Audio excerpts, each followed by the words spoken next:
Give me 1 second.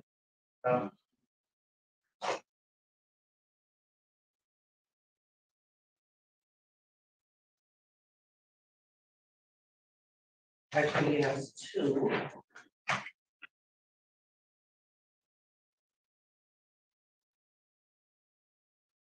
Calling case number 230445670 people of the state of Michigan versus Raheem Bryant. Defendant is being charged with count 1, breaking and entering, illegal entry without owner's permission. Also filed number 220450120 people of the state of Michigan versus Raheem Bryant. Defendant is being charged with telecommunication services, malicious use. Today's the day and time for bond redetermination appearances, please. Good morning, Your Honor. Lisa Coyle appearing on behalf of the people. Good morning, Your Honor. Jessica Shive, number 81798 on behalf of Mr. Bryant. Mr. Bryant, please state your full name for the record. Raheem Bryant. Okay. What are Mr. Bryant's bonds? I see on the entering without owner's permission, a 1,010%, and the same on the malicious use of a telephone. Argument. Your Honor, these bonds are unaffordable to my client. These are capious bonds. These are both older matters from 2023 and 2021. Your Honor, he's not currently on probation or parole or anything pending that we're aware of. I don't believe that there's been anything on his record in a while, both as misdemeanors, lifelong resident, lives with his parents, has the family ties, community ties. He was receiving SSI, but I believe he had an appointment that he missed, which I believe now he missed. He said that might affect him. He does suffer from mental illness and physical issues, including heart issues, Your Honor. I think this bond was meant to be affordable. Unfortunately, it is unaffordable to him. I will tell you that our office has updated contact information for him. And since these are misdemeanors, these will be with our office from start to finish. And our office calls the week before, the night before, and the morning of. We also send text messages. So respectfully asking the court to consider a personal bond, Your Honor. Argument. Your Honor, in both these matters, he had 5 cases. And a few of the times that he did in fact post bond and then did not appear and forfeited those bonds. I see on at least the EWAP he had both times it looks like 3 forfeit or 2 forfeits of a bond. He posted his bond.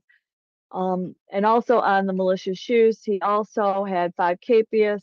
And I think that's why the bond has been set as it has been. This is a 2023 case. I have nothing further to report. If the court is inclined to give a personal bond, I'd be asking for a tether based on the fact of his non-appearance, Your Honor. Court, I haven't heard the arguments of counsel. Bond will be reduced on both matters to 1,000 personal with a GPS tether with a curfew of 10 p.m. to 8 a.m. Thank you. Thank you.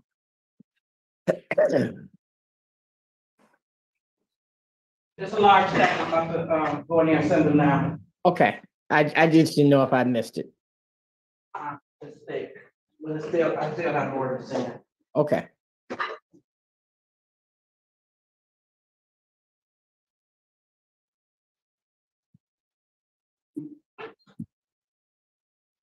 I have a question, Your Honor. And who's speaking? Right. Okay. What's your question? You said I have a bond, but it's $1,000 personal bond with tether. Yes. Okay, so I won't be able to go home unless I get a tether, right? Correct. Thank you. You're welcome. I'm not sure, actually. Thank you, Your Honor. Is he all set? Yes, he is. Thank you.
Mr. Sharp, who do you have? Who do you have?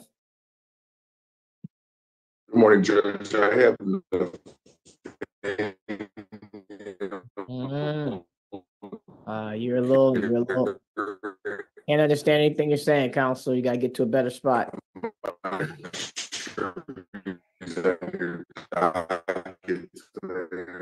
Counsel, you're gonna have to get to a better spot. We cannot hear you, understand you. Excuse me. Sorry.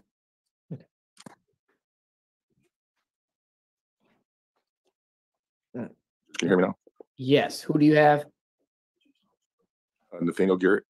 Garrett, okay.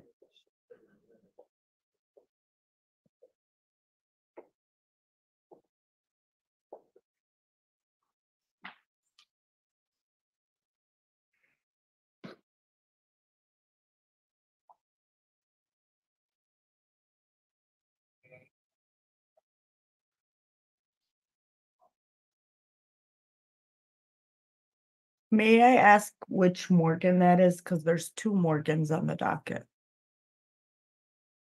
What do you say, Garrett? Did you I'm say Garrett? sorry, there was an individual waiting earlier, I believe, the West Video Room West.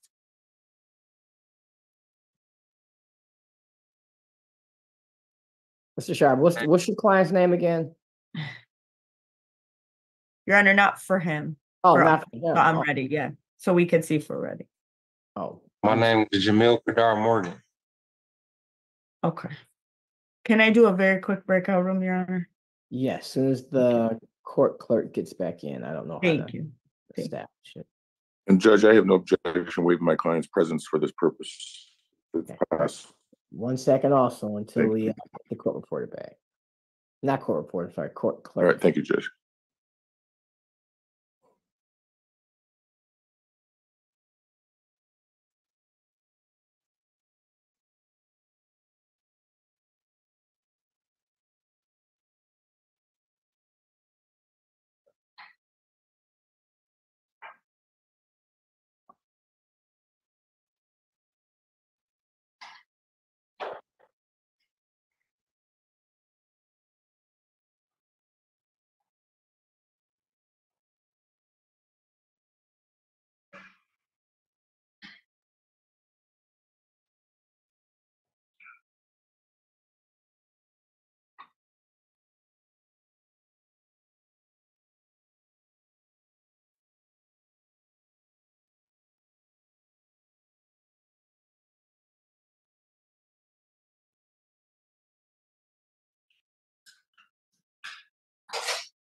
Jessica,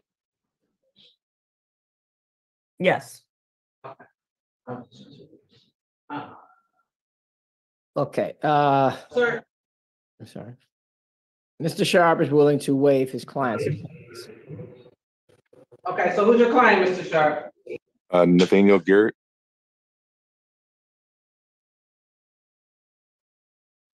One second.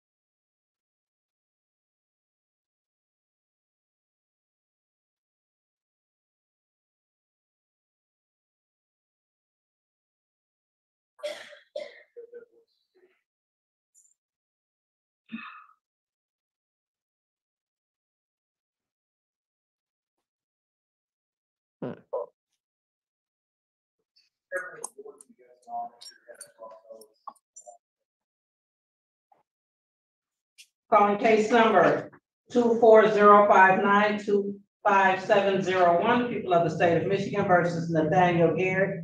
Defendant is being charged with counts 1 through 5, animals fighting. Count 6, animals abandoning cruelty to 10 or more animals. Count 7, animals fighting, animals equipment, habitual offender, fourth offense notice, today's the date and time for bond redetermination. Appearances, please. Good morning, Your Honor. Lisa Coyle appearing on behalf of the people. Good morning, Mr. Sharp. Morning, Ms. Coyle. Good morning, Your Honor. Stephen Shark on behalf of Mr. Garrett, P43732. What's Mr. Garrett's current bond? I see it as 25,000 cash. Argument. Judge, I'm just asking the court respectfully if you consider lowering the bond to a 10% bond. My client is not on parole. He's not on probation. However, he does have a prior felony conviction back in 19 or 2017. I'm not 100% sure.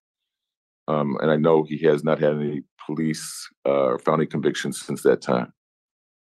I just believe that the bond is excessive for these charges. Argument. Yes, Your Honor. I do see he has a number of drug convictions dating back from 2002 up to 2016. His prior conviction for animal cruelty, 4 to 10 animals, was back in 2019. In that case, he was his bond in that case was set at 20,000, 10% by, I believe it was Judge Hood in that matter. This case involves obviously, we have 7 adult pits and 8 puppy pits that were presumably used for the purpose of making money by dog fighting. The people see that based on the allegations that the conditions of the dogs, the circumstances that they were living in, how they were being fed, the condition of them, bite marks, and so forth.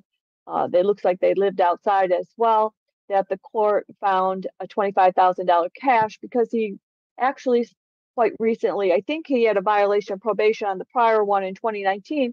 So he hasn't been off probation very long, and then he got back into the business of using animals to make money. So the people are asking to either maintain that cash bond or a cash bond of some sort on this, and of course all the other bond conditions in place. I believe also, Your Honor, there's a tether with a curfew imposed on this as well. So that's what the people are asking for, a cash bond.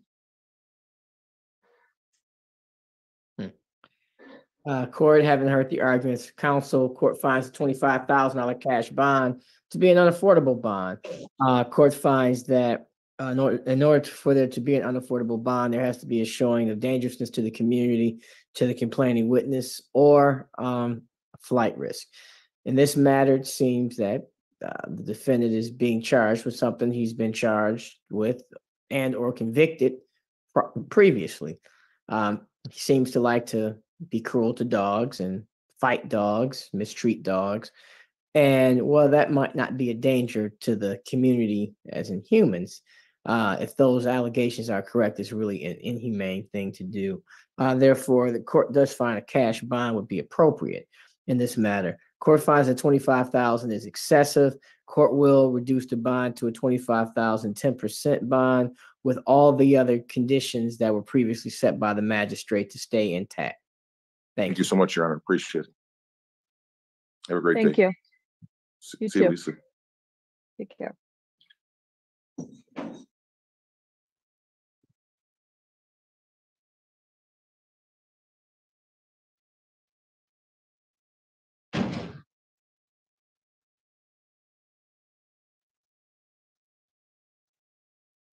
Sir, your name? Tyrone Hartley. Thank you.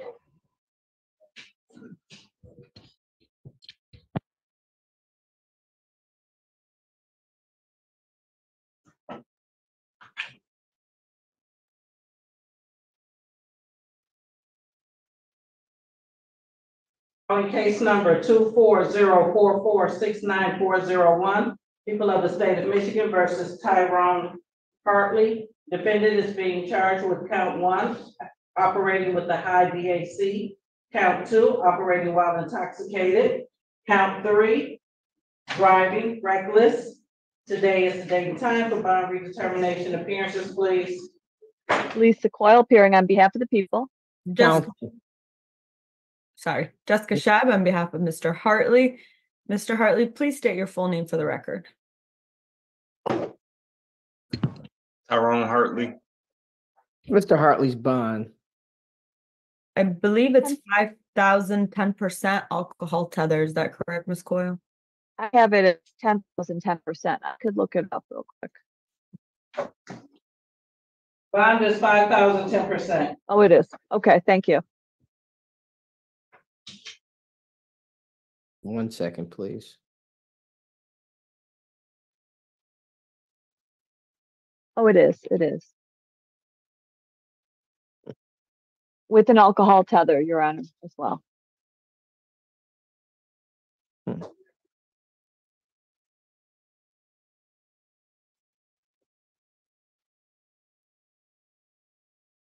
Is this a capious bond or is this? Never No. been agreed. No, it's not. Okay. Yeah. All right. Argument. So, Your Honor, Mr. Hartley is currently in custody, serving a sentence on a non-assaultive charge, and his earliest release date is September 2025, to my knowledge. And he's been in custody since this alleged incident, April 2024, never arraigned until the 5th. He was living with his mother. He's a lifelong resident. He's currently, not working because he's been in custody since April. He understands he needs to make it to his court dates. I'm not aware of capious history or any felony, any assaultive felonies on his record, if I'm correct. Now, for this, I'm respectfully asking the court to either to consider a nominal bond, so he doesn't get lost in the system, because if it is converted to a personal bond, sometimes they think he's out and then they capious him. We've seen it before, and they don't keep track of where he is. And I'm respectfully asking the court to remove the alcohol tether. 1, he's not getting out until at least next September, and 2, I don't believe that the alcohol tether is necessary. I'm not aware of other incidents or anything after, although he has been in custody since April, Your Honor. Prosecutor. Your Honor, people are based on the dangerousness to the community. He was driving the wrong way on southbound I-75. His intoxilizer results were a 0.269. The people are asking that bond to remain in place in the event he is released. If he's not, it does not affect him. But if he is released, that there is a nominal bond, which is 5,000, 10%, with an alcohol tether, which is imperative based on the type of driving, and also the intoxilizer results. Court, haven't heard the arguments of counsel. Court finds that the 5,000 10% bond is unaffordable. In this matter, an unaffordable bond, even though he is in custody, an unaffordable bond is appropriate based on the dangerousness that this could pose to the community. Even though, again, he's not getting out because of his out date, but the court is still going to keep the bond as is. Thank you.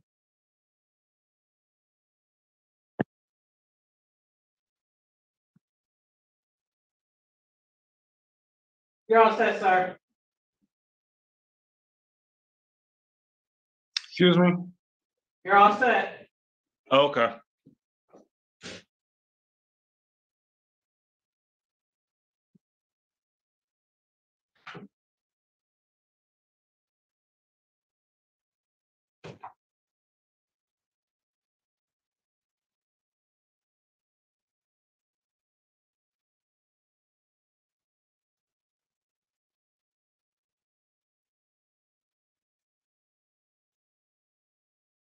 Who do we have up top? Your name, sir, with the orange hat? My name is Jamil Morgan. Are you ready on him now, Jessica? Yes, thank you.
Madam Clerk? Yeah, I had to find his file, it's MDLC. Okay. Madam Clerk? Yes. I'm sorry.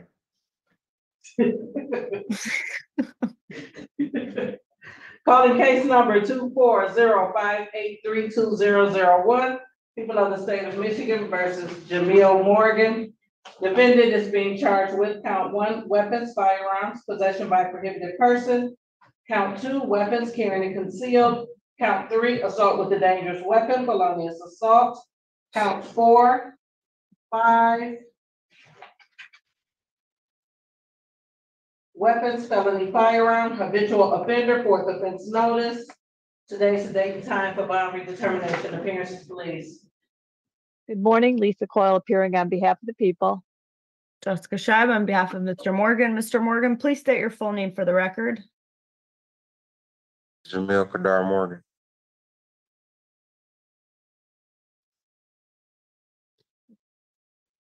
Don't have it. Argument. Your Honor, this incident allegedly is from May, entered in July. I don't believe he has any pending cases. He is employed with the city of Detroit. He was working full-time. However, he has been in custody since May, Your Honor. I'm respectfully asking the court to consider a personal bond, any bond. What is his current bond? I'm sorry. I see it at 25,000, 10%. Okay. That's correct. And so, Your Honor, that is unaffordable to him. He does have his GED. He's a lifelong resident. I'm not aware of KPS history. Now, I do know that he has a criminal history. However, I do see it's from 2005. And then on 2017, that was non-assaultive. I believe it's a cell phone in prison. So it's non-assaultive. Respectfully asking the court to consider a high personal bond. And Your Honor, he's again been in since May.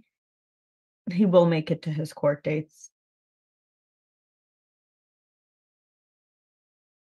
Madam Prosecutor. Your Honor, he does have an assaultive background from 2003. He had a great bodily harm as a juvenile. 2005, armed robbery, great bodily harm, felony firearm. And in 2017, a prisoner possessing a cell phone. The complaint in this matter, this is basically a road rage case in which the complainant was driving on a, can't remember, I want to say I-75 with her 2 children in the vehicle.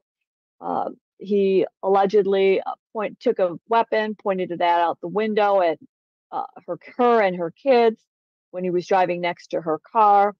She gave the police a description of the vehicle as well as the plate number, and she gave a physical description of the suspect. That lien check of the plate comes back to an address that the defendant lives at. The lien check of the gun that was found at that address, the girlfriend has a CPL and that gun is registered to her. It's a 9mm Taurus. The defendant's girlfriend had made a statement to the troopers that he had told her that a lady almost had run him off the road on I-75. He just got off of parole. They did a lien check on his house, on his home on May 23rd, which is right after this incident, 13 days. And the gun was found under the mattress. So it is a circumstantial case, Your Honor, but a highly assaultive and dangerous case. And people believe a $25,000, 10% bond is appropriate in this matter. Court, having heard the arguments, counsel, court finds that the $25,000, 10% bond is an unaffordable bond. Court finds that the allegations in this matter of a random road rage case where a person on parole is pointing a weapon allegedly out of a window at a woman and their child is definitely a danger to the community. This is a random act. And court finds that the $25,000, 10% bond may be unaffordable, but based on the nature of this, as well as the defendant's past, it is an appropriate bond. Bond will continue. Thank you.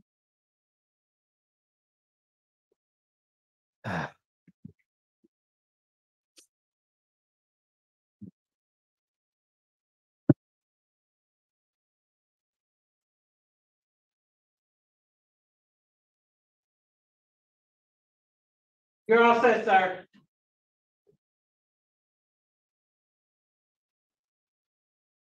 Okay.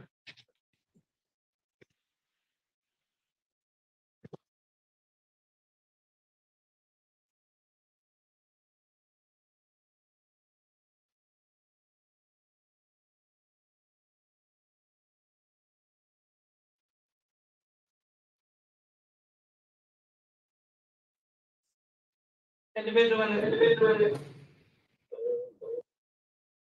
Your name, sir?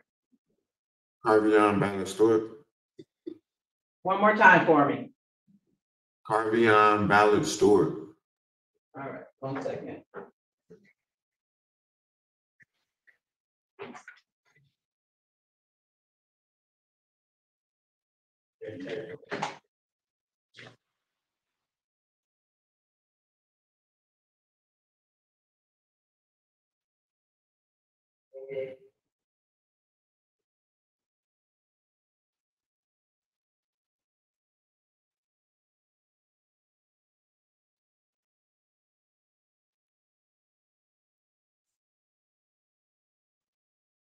Calling case number 240592730 people of the state of Michigan versus Carvion Ballard Stewart. Defendant is being charged with count 2, weapons carrying and concealed.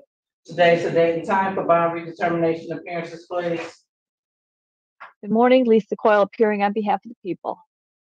Jessica Schaub on behalf of Mr. Ballard Stewart. Sir, please state your full name for the record again.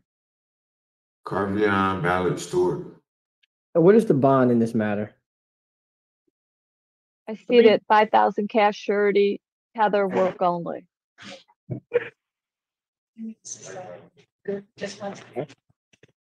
Argument. Your Honor, this is Excuse me. I have Yes. another user that I'm letting in right here, and I don't know how to make you guys go so that they can get in. Do you know how? Madam Clerk. Madam Clerk? Yeah, we did flash it up here. Stop. Sorry, I was on the call. What was the question? I have another, this visit is over, attorney visit is over, and I have another prisoner coming in for a different attorney visit, and I don't know how to change the screen. Do you know how, ma'am? How to change your screen at your facility? Yes. Well, turn you guys off, right? Press N on the screen. Press what? And END, end. there should be an end on the screen. No. Probably a red call button. It's not a red call button, you're silly. Red one is in- Okay, can you mute the I can jail? remove you. I can remove you. Okay, I'll remove thank you you. myself. Thank you. I'm quite grateful, thank you. No Good day. problem. All right, back on the record of Ballard Stewart. Yes, Your Honor. So he's charged with carrying a concealed weapon. He's a lifelong resident of Michigan. Your Honor, he's currently unemployed due to injuries he has and the mental illness he suffers from. He is 23 years old. Your Honor, he understands he needs to make it to his court dates. Our office has had the conversation with him. It is non-assaultive, and generally these carrying concealed weapon charges are, usually almost Yeah, all personal bond. That's what I was gonna ask you, counsel. Is there something different about this matter where this was not a personal bond?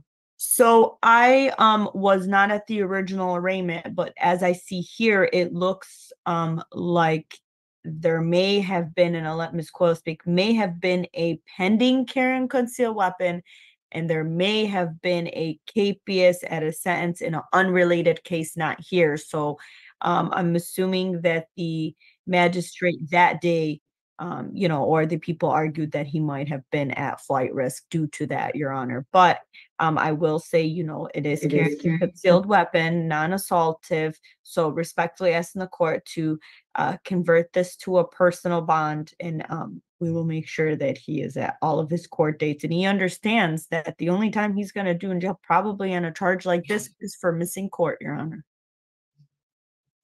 Prosecutor. Yes, Your Honor. I think that is probably what occurred at the arraignment. This was a vigil where a 14-year-old was shot to death, and the defendant here was found with a gun by the police officers, a 9mm. He does have a current pending case. I'm sorry. Just to make sure I'm clear on what you're saying. You're saying the allegation is that he was at a visual for a victim of a shooting and Yes, possessed the a gun 14-year-old. legally? Yes. And then not only does he go to that victim of a shooting with a gun, there were other people that the police were involved with as well, but he brought a gun. And he also has a pending case 22-4302, where he had a failure to appear at sentence on August 9th of 22. He was arraigned on the bench warrant April 3rd of 23. And then he again failed to appear at sentence on June 6th of 23. So there's an open failure to appear warrant before Judge Robbins. So I believe that is why it would be my guess that he does pose a little bit of a danger to the community, because he's going to this vigil armed, and he also has a pending open case for sentence. So he is convicted of that CCW, and he has failed to appear twice for the sentence. So I believe that $5,000 cash surety with the tether is appropriate in this matter. Sir, can I speak? Sure. Sir, before you speak, anything you say right now can and will be used against you. It's part of the record, and there's a prosecutor on. So as your attorney, I'm going to advise you to not say anything, but you do have a right to speak. But I wouldn't say anything about facts or details of this case if you want to clear anything up that or if we can do a breakout room. Only thing I want to say is I missed the court date because I was in custody, and then they had let me out a day after my court date. Okay. All right. Thank you. Anything else, counsel? No, thank you.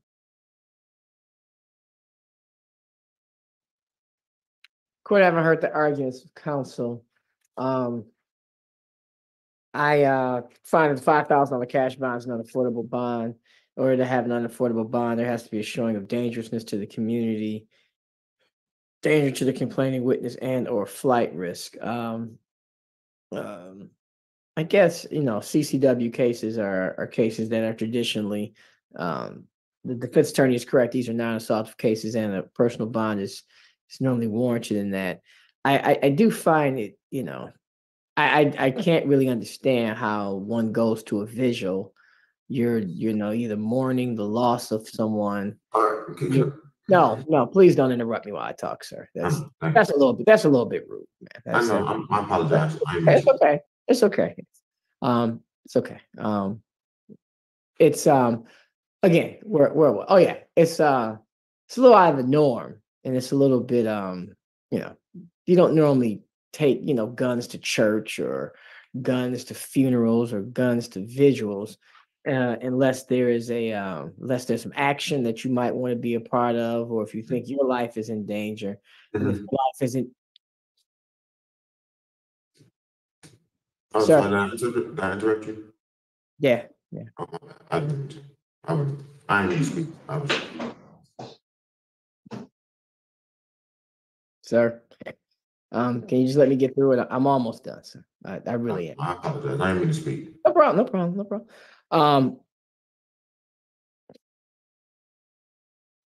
Lost my train of thought. Oh yeah, taking guns to a visuals. That's where we were. It's a little out of the norm. However, I'm still going to stick to the fact that this is a non-assaultive case. I'm going to convert the bond to $5,000 personal with house arrest, and the defendant can go to court appearances and medical appointments only. Thank you. Thank you.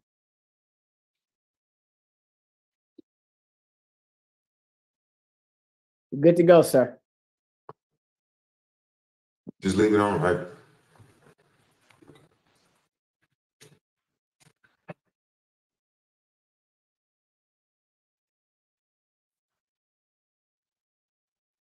Mr. Perkins, one more time. What was your client's name? I'm sorry, I was on mute. Sorry. Mr. Wells is sitting there in one of your interview rooms, I believe. If that's Mr. Wells, can you raise your hand? All right. Okay, yeah, the graphics aren't that great on my screen, so. All right, let's see.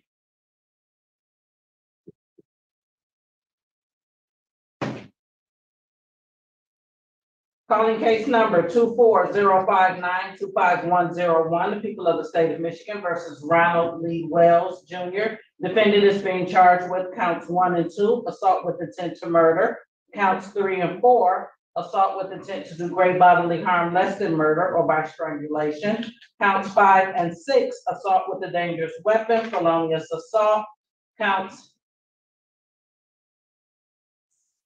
7 through 12, weapons, felony, firearm. Today's the date and time for bond redetermination appearances, please. Lisa Coyle, appearing on behalf of the people.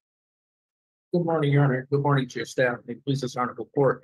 My name is Todd Russell Perkins, P 55623, appearing on behalf of Mr. Wells. Mr. Wells, if you are unmuted, can you announce yourself to the court if you have that capability in that room?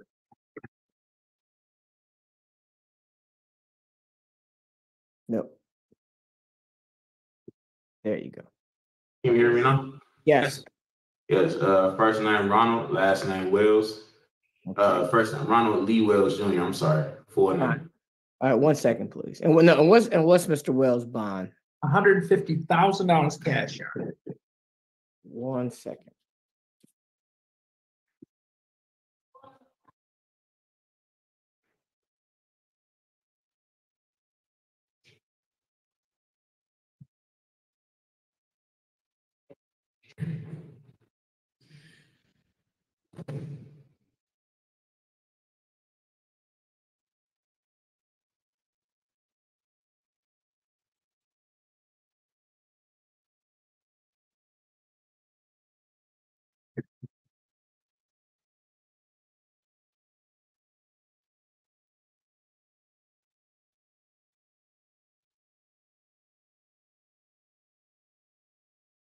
Argument. Should I go first, Your Honor, or Yes, the prosecution? you, Mr. Perkins. Okay, thank you. May it please the court. Your Honor, I was recently retained in this matter by Mr. Wells' mother and father. Not only do I've known them for many, many years, but have grown up with his father. Not really that, I don't know Mr. Wells Jr. or the second as well, but nonetheless, this is an individual who comes into court. I don't deny the allegations of assault or allegations of violence that arise from this particular interaction. But what I can say is I do and am doubtful as it relates to, and I think it's questionable as it relates to the identification in this particular matter. Only thing connecting Mr. Wells to this, I believe, is a vehicle, which it's a white vehicle involved in this. Nonetheless, you're looking at Mr. Wells as an individual. He's worked for the hospital he's 23 years old. His parents have homeschooled him just like they've done all of their children, but he's worked for the hospital. He's worked at Children's Hospital. He just had received a job offer from Henry Ford Hospital and has been gainfully employed. He's not to say that he's the individual who perpetrated this offense, but as it relates to any issue of gun ownership, he has a CPL. He doesn't have any prior convictions, no prior contact or convictions in the criminal justice system. It is a very serious situation, but as it relates to the circumstances and as it relates to how bond is fashioned, I was a little bit. Mute the jail, please. Meet the other room. Okay.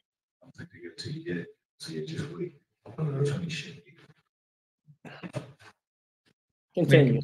Okay, thank you, Your Honor. And I was a little bit surprised that counsel for the government asked for $150,000 cash bond.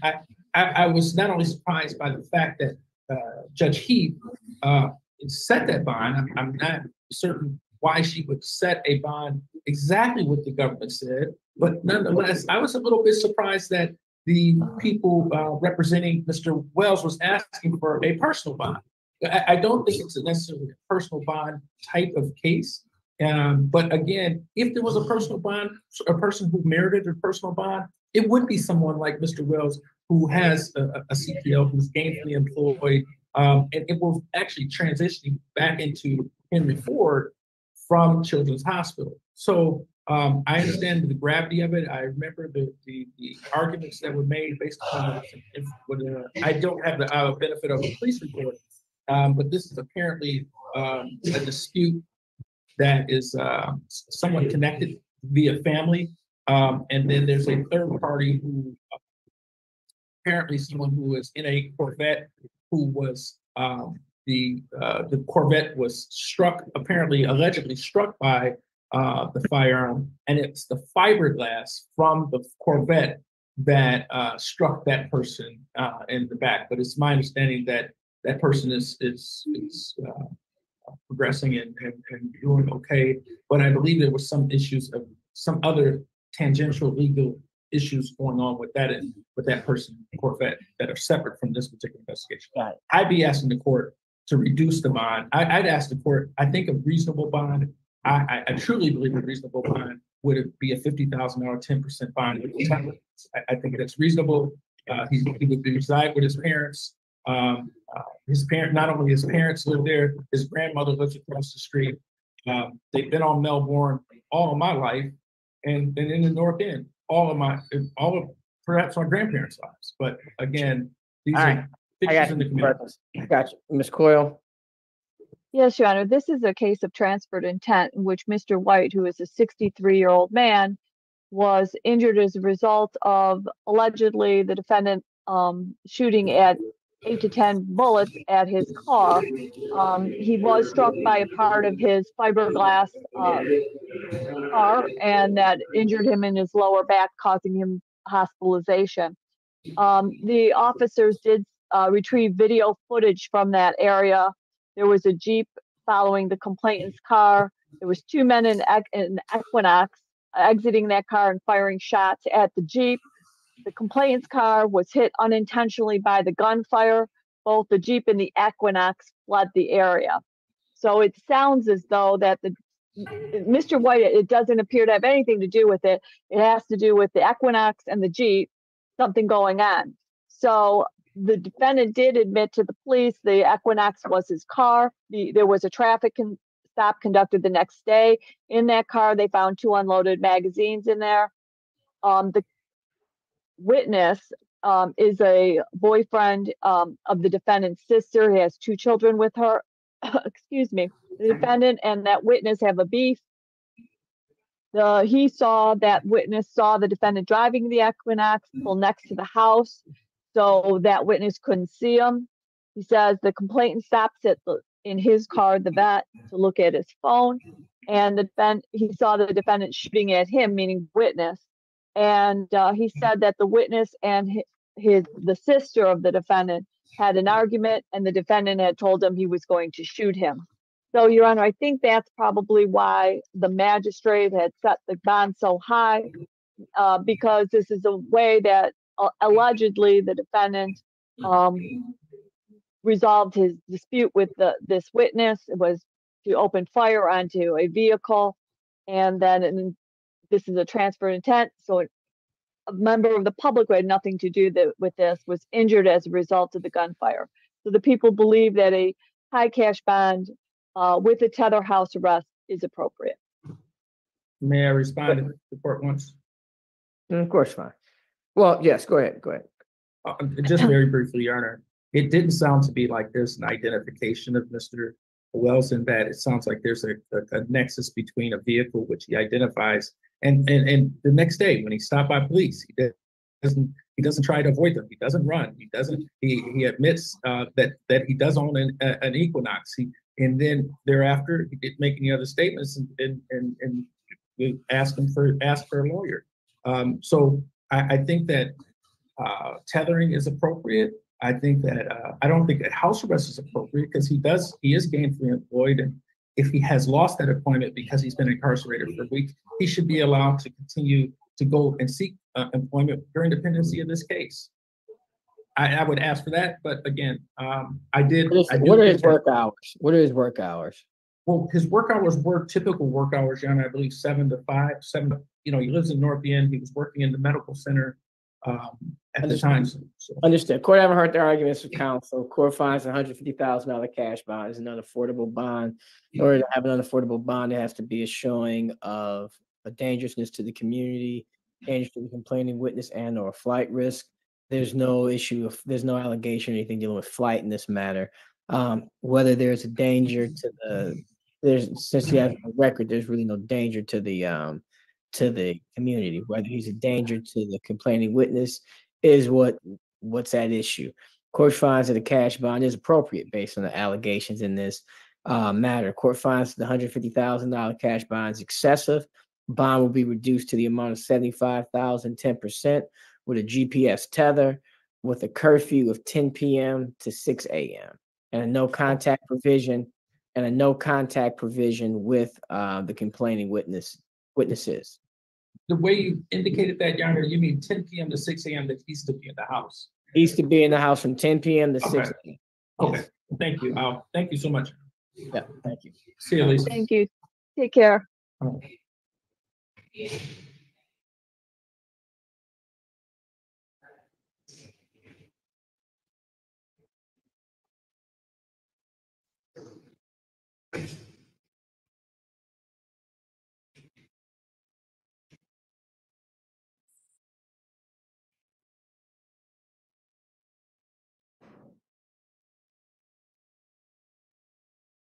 Individual with the braids, can you tell me your name?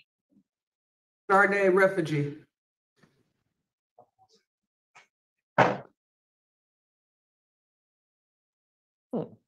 Yeah.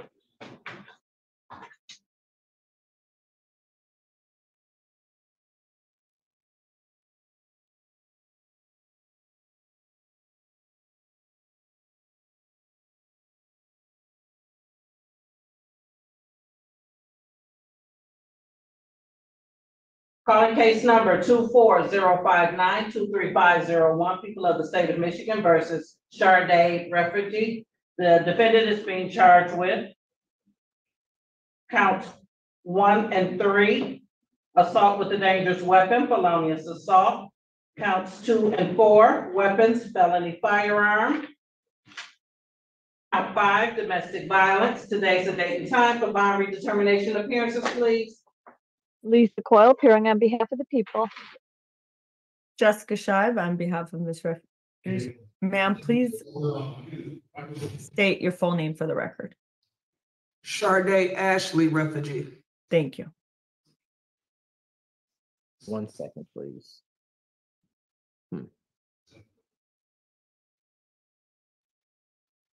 Madam Clerk, do I have that one?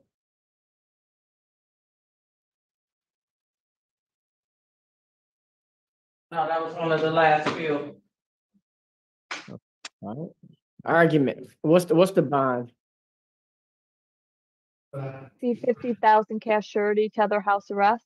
One more time. 50,000 cash surety, tether house arrest. Got it. Argument.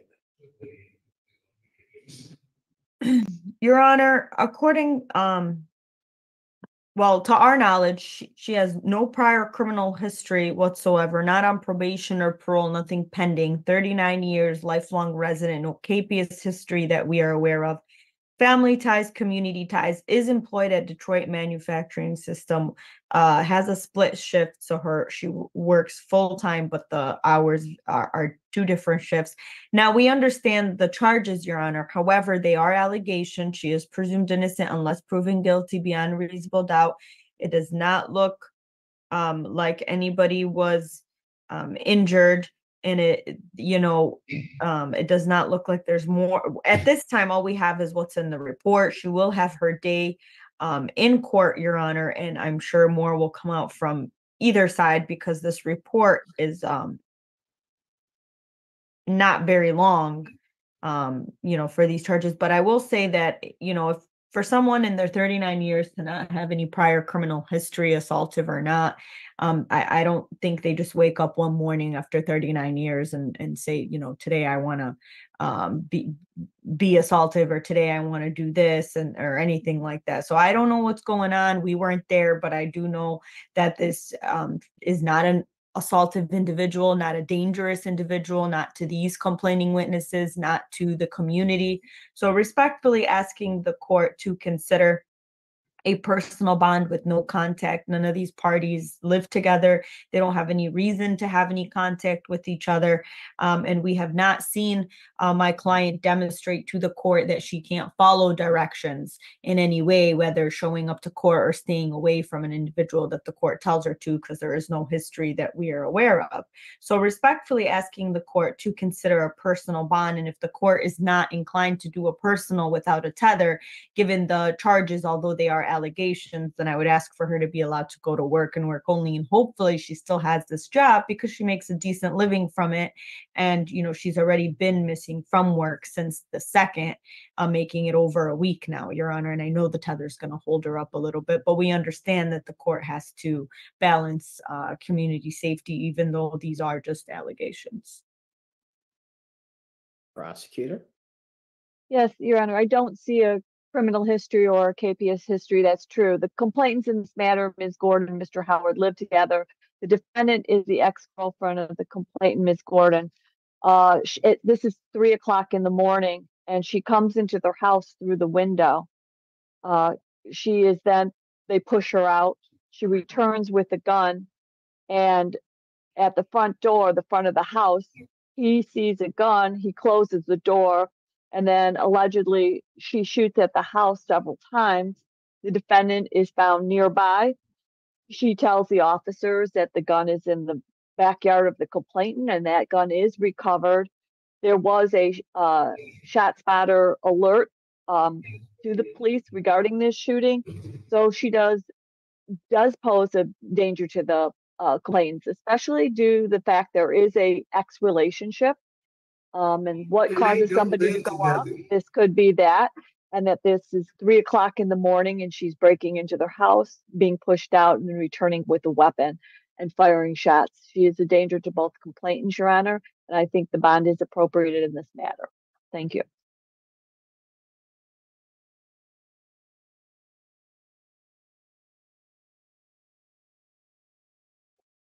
May I say something? Your Honor, Ma'am. may I address my client? Please. All right. Everything you say right now can and will be used against you. It's all part of the record. There's a prosecutor on. We're on YouTube. The judge has not given, the bond. I just want to say that he does not live there. Okay. They just started talking. I just felt betrayed. You know what I'm saying? 'Cause Okay, no, we don't want to say anything. It's part of the record. You're making statements right now. I'm trying to protect you as your attorney. So you do have a right to speak, but as your attorney, I'm going to let you do not say anything unless it's a question about bond or your next court date, which you have not been given. And if after that, if you'd like a breakout room, we could do that. But right now, this is not confidential. So I'm going to advise you to not say anything. Thank you, Your Honor. Thank you. Court haven't heard the court haven't heard of counsel. Court finds the $50,000 cash bond is an unaffordable bond. Court finds that, in order to have an unaffordable bond, there has to be a showing of dangerousness to the community, the complaining witness, or a flight risk. In this matter, there is a clear danger to the complaining witnesses, and the issue is how, what's the least intrusive or restrictive manner in which to protect the complaining witnesses in this matter. Court will take into account that the defendant has no prior history whatsoever, but these allegations are a pretty big step up. Breaking and entering, shots fired, guns recovered. You got a little betrayal, got some emotions, some anger, some lack of closure.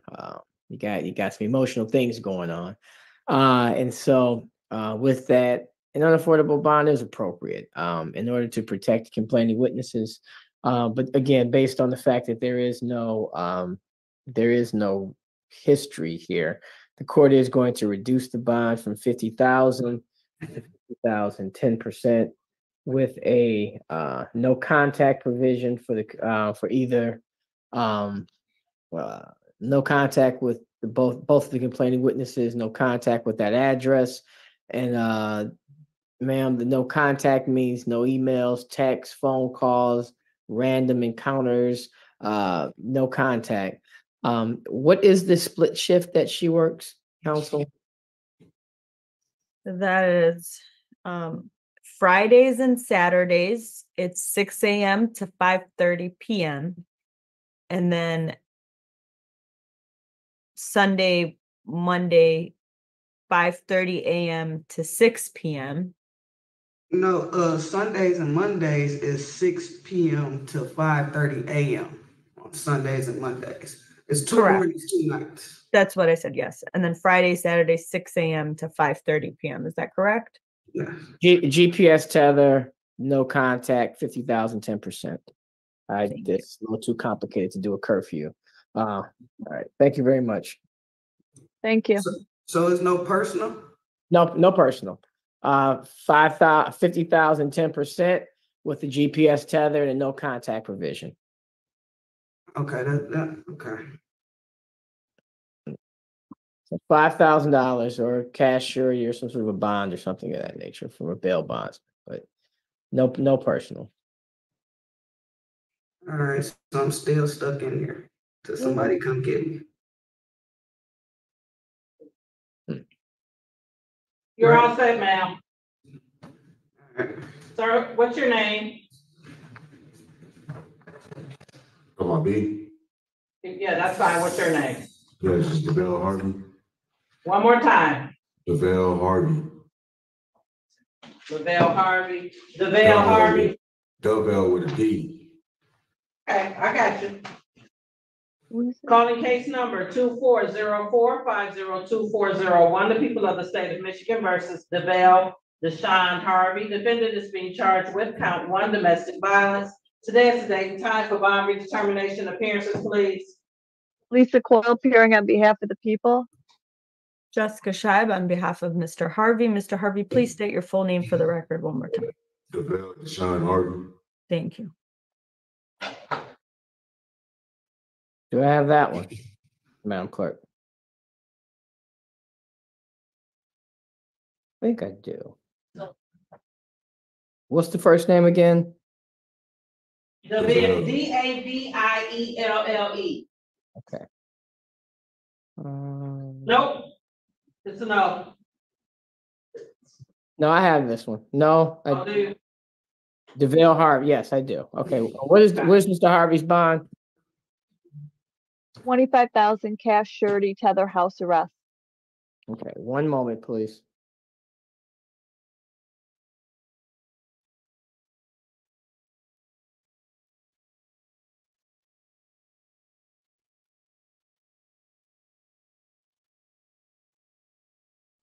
Oh.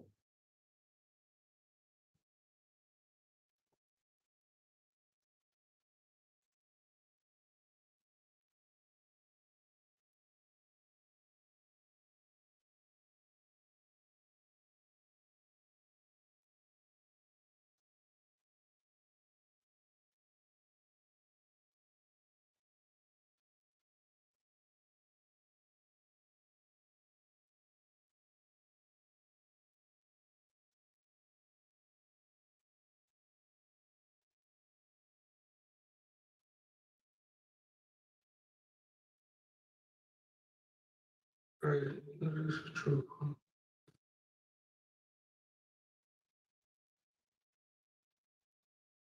Oh, okay. Argument? Your Honor, this is charged as a misdemeanor. And when we read the report, we see that allegedly there's a verbal argument and allegedly my client slaps the complaining witness. And then allegedly, the complaining witness claims just honking the horn for help, but then there's a car crash. So we're not there, but I'm assuming if a passenger is trying to put their hand on a horn or a steering wheel or whatever it might be, it could cause an accident, Your Honor. And my client indicated that that was the reason for the accident. Now, whatever the reason may be from whatever party, the thing is there were children in the car. So now these two individuals are, putting these children at risk. But when it comes to what actually in this report is said is that there was a slap on my client's end, Your Honor, allegedly. Now, it doesn't look like there was any incidents between my client and the police. It says he was taken in without an incident. It doesn't say that there was any injuries observed based on the slap or that there were any witnesses to any of this. I know it's them allegedly in the car with the children, and the injuries come from the accident, Your Honor, that was caused according to my client. And when I see this report, and there's two sides to every story, the complaining witness, because if a non-driver is grabbing a wheel, we can only imagine what could happen, Your Honor. Now, he understands absolutely no contact. He's a lifelong resident. He has 5 kids.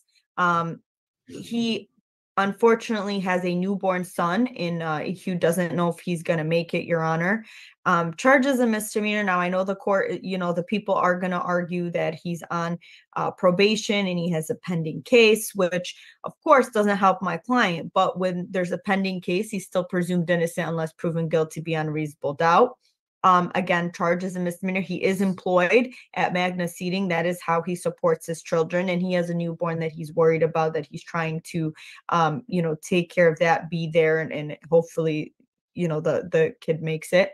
But charges a misdemeanor, allegations. And to my knowledge, I don't believe he has a record other than what he's on probation for and the pending case, which I don't think is assaultive. So respectfully asking the court to consider a personal bond, no contact with the complaining witness, Your Honor. Madam Prosecutor. Yes, thank you. I do see a record of 2008 retail fraud third, but most concerning is a 2008 attempt RNL, aggravated assault, as well as a 2008 MDP under 200. This case is, as Ms. Scheib has explained, that Ms. Willows, was the passenger with the children in the car. They had an argument that turned physical. He allegedly slapped her in the face, and he began driving erratically. Then she tried to honk the horn to get help, and he drove off the whole road and struck a utility pole. The complainant was injured, as well as one of the children. He then took the child that is his 3-year-old, and took him on foot and fled the scene. Officers then arrest him, and all 3 of the complainants are taken to Henry Ford Hospital. What is concerning in this matter, as well as the assaultive nature, is that he is currently on probation out of Saginaw. He has a B&E, which he has a violation of probation. That was a 2023 case. He also has out of Westland District Court, a probation violation, and most notably, and I do see an open warrant. That has an open warrant, as well as out of 22nd, which is Inkster, I believe. He has a traffic open warrant. But what's most concerning is out of 19th District Court, which I believe is Dearborn. It is an open domestic violence case, same victim. That date of offense was April 5th of this year. And the allegedly strangers had observed him striking her with a closed fist and throwing her to the ground against the car. And in that matter, the 3 kids were also in the car. But I haven't heard the arguments of counsel. I'm gonna stop you, Ms. Coyle. Court, I haven't heard the arguments of counsel. Court finds a $25,000 bond is an unaffordable bond. In order to have an unaffordable bond, there has to be a showing of danger to the community, complaining witness or flight risk. We have a clear danger to the complaining witnesses in this matter. Mr. Harvey seems to keep having allegations of domestic violence, punching, open hand slapping. Slapping someone while driving is a little ridiculous and ends the way this ended, actually. I mean, I'm not saying he slapped her, but we do have a telephone pole that was struck, and you got kids in cars and, allegedly taking your kid, leaving the other kids. I mean, this is foolishness. Too many open cases right now, warrants. So we're going to take a time out right now. Just let everything die down. Let the 19th get handled. Let other municipalities. And so we're going to keep this bond as is. Court finds the $25,000 is an unaffordable bond. But in this matter, the defendant is a danger to the complaining witnesses. And unaffordable bond is not only appropriate, it's warranted in this matter. So the bond will continue. Thank you. All right. You're all set, sir.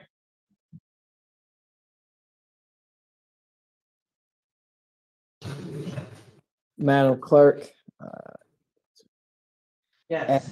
at 10:45, I'm going to need to take a quick 10-minute meeting, and so let's get everything we can into that point. Then I'm going to need 10 minutes, and then we'll get back on the docket. At 10:45, okay. Ma'am, can you state your name?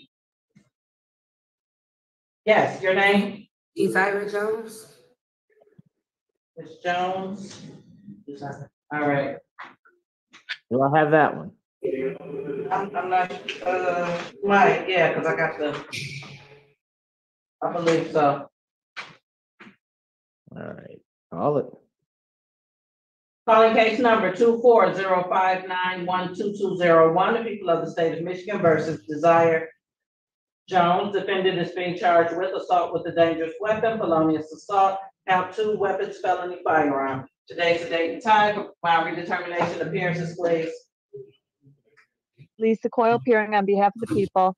Jeff Scheib on behalf of Ms. Jones. Ms. Jones, please state your full name for the record again. Isira Jones. And what is the bond for Ms. Jones? Hold on. I believe it's 50,000 cash surety. That's correct. That's Okay. what I have as well. 1 second, please.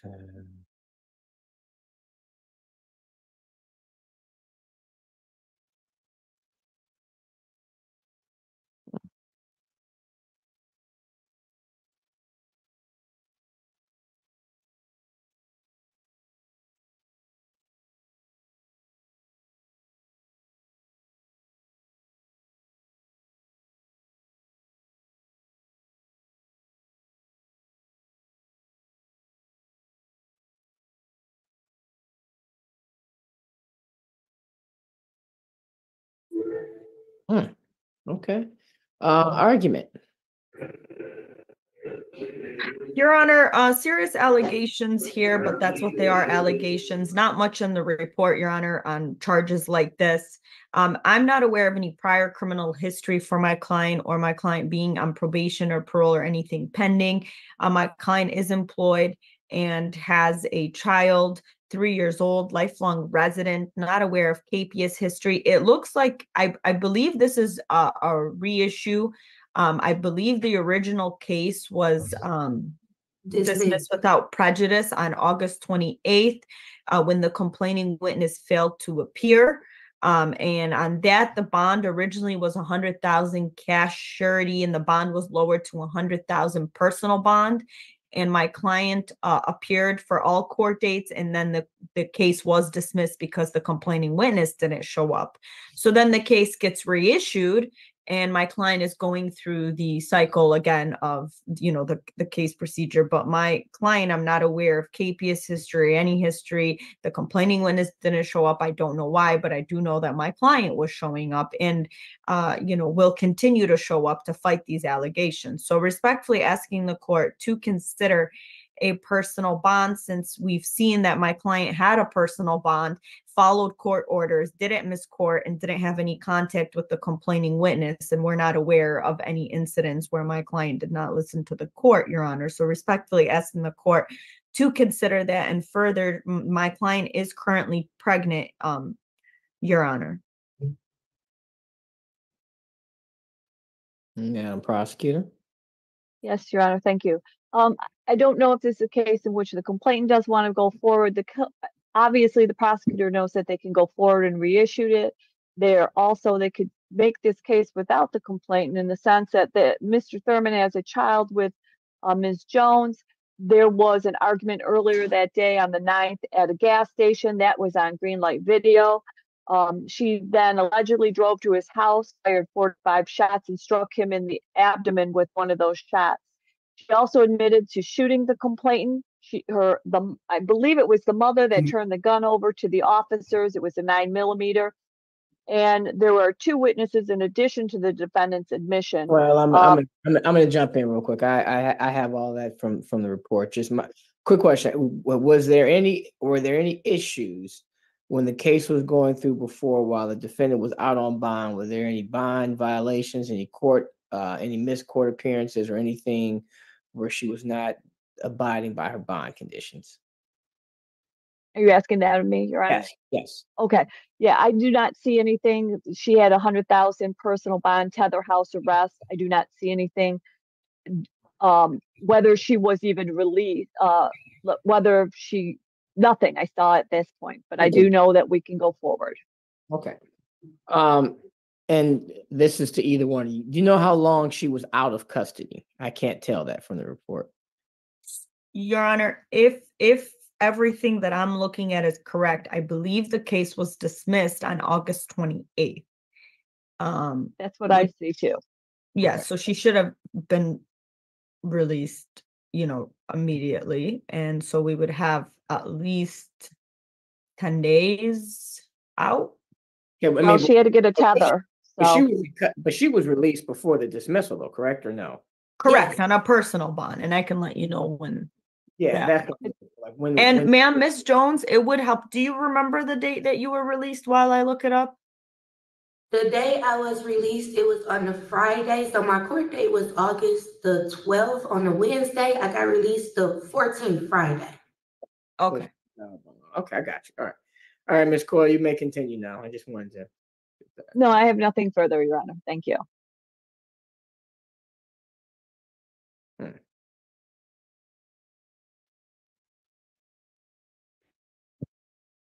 This is interesting because this matter is a serious matter. And $50,000, which, while it is unaffordable, it's not necessarily unreasonable on this face.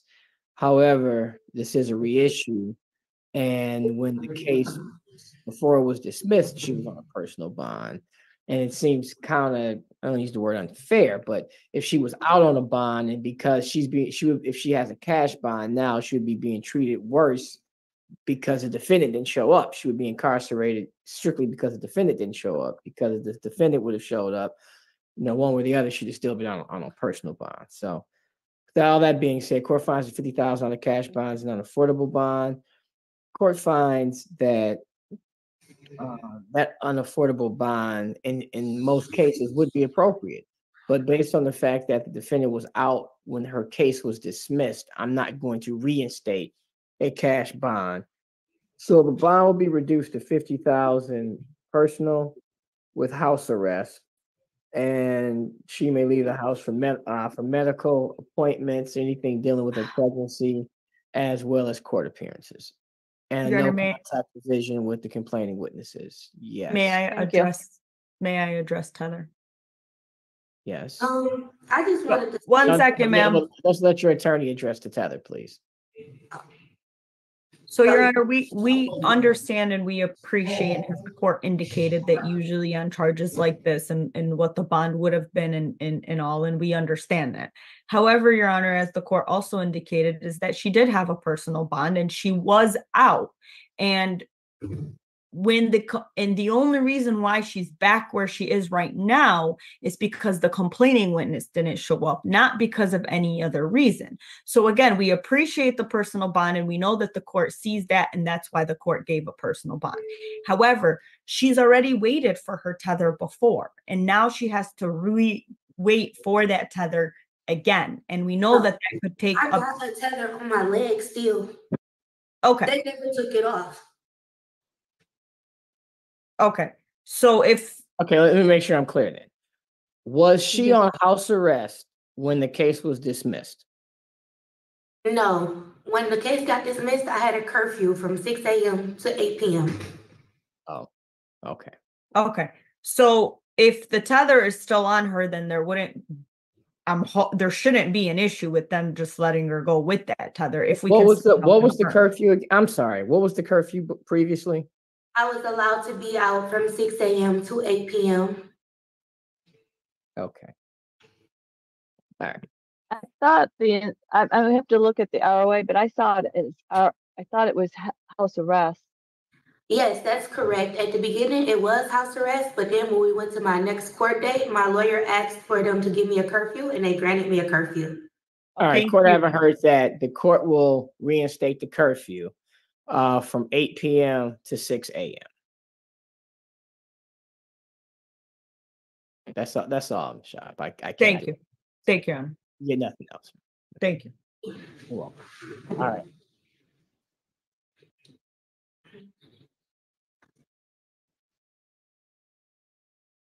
Ma'am, you're all set. Okay, thank you. Sir, in the room with the table behind you. Can you unmute and tell me your name? Kyle Upshaw. One more time. Kyle Upshaw. Thank you.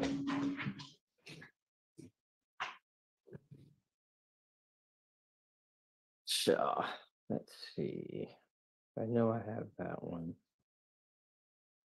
Calling case number 24059234001. People of the state of Michigan versus Kyle Upshaw. Defendant is being charged with count 1, assault with intent to do great bodily harm, less than murder or by strangulation. Count 2, domestic violence, second offense notice. Habitual offender, second offense notice. Today is the date and time for bond redetermination appearances, please. Lisa Coyle, appearing on behalf of the people. Jessica Scheib on behalf of Mr. Upshaw. Mr. Upshaw, please state your full name for the record again, please. Kyle Orlando Upshaw. Thank you. What is Mr. Upshaw's bond? 50,000, sure. With Other house arrest. Correct. You got it back. Okay, thank you.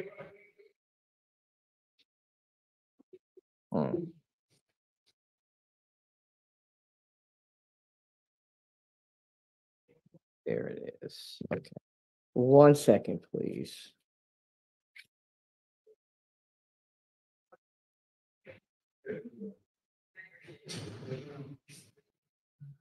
I got one coming back. Madam Clerk, can you mute the jails, please?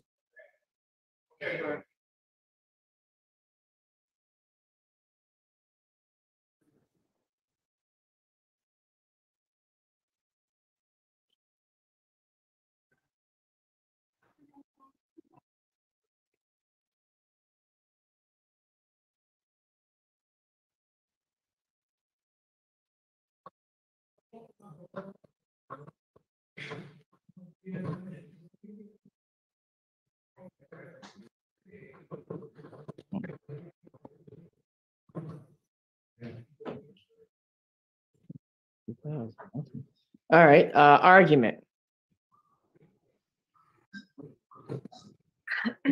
Your Honor, my client is 33 years old. He's a lifelong resident. He has 2 kids, ages 2 and 3 years old. He's employed. He has his GED. I'm not aware of Capia's history. Now, I know that he has 1 prior, and it is for fleeing in the 4th degree. However, just because someone, flees from the police, it does not mean that they're going to miss court. I know that, fleeing makes it seem like they're at flight risk, but fleeing from a police officer is different than not making it to court. And although it's not right, we know why people flee or are scared to stop for the police, because sometimes a regular stop, even a traffic stop, ends up very differently, Your Honor. Now, I will say in this report, it looks like the complaining witness went to my client's house. My client was in his own home. The complaining witness went there at about 11 p.m. She said that she went there to tell him she does not want to be in a relationship with him.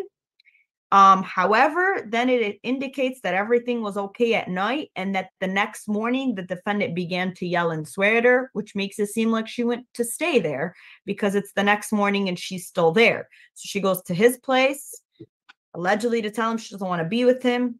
Yeah, she stays there overnight. He's still in his own house. She says everything's okay that night, even though she supposedly told him that she doesn't want to be with him. And when they wake up, she says that he's yelling and swearing. She says he hits walls. She doesn't say that he hits her. And then she says that she goes to put her shoes on. And that's when she says that he allegedly hits her in the face and choked her with one hand. And then she says that he stops and walks away. And then she says that's when she is able to leave, walk away to the kitchen, call the police. And when the officers come, they observe injuries to her left ear, swollen, bruised left eye. Now, those are the allegations. He's at home. He identifies himself to the police immediately, and he's taken into custody with no incidents. These are the allegations. He understands he needs to make it to his court dates.